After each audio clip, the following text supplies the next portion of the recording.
এই শহরের প্রতিটা দেওয়ালে লেখা হোক, মায়া ক্যান্সারের চাইতেও ভয়ঙ্কর রোগ। কখনো কখনো মনে হয়, সত্যি কি এমন একটা রোগ আছে যা মানুষকে নিঃশেষ করে দিতে পারে শব্দহীনভাবে? হয়তো আছে, তারই নামই মায়া। এই শহরে অগণিত মানুষের ভিড়ে থেকেও যখন তোমার জন্য বুকের ভিতরটা হাহাকার করে ওঠে, তখন বুঝি মায়া কোনো স্বাভাবিক অনুভূতি নয়। এটা এক ধরনের নীরব ধ্বংস।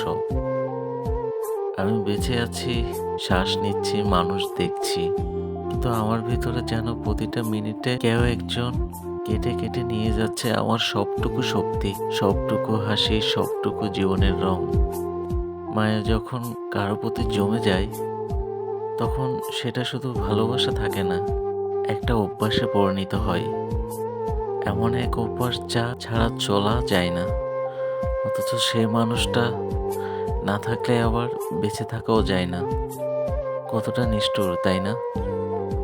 তুমি থাকো দূরে, ব্যস্ত নিজের পৃথিবীতে, আর আমি এখানে এই শহরে প্রতিটা রাস্তায় তোমার স্মৃতি খুঁজতে খুঁজতে হারিয়ে যাই।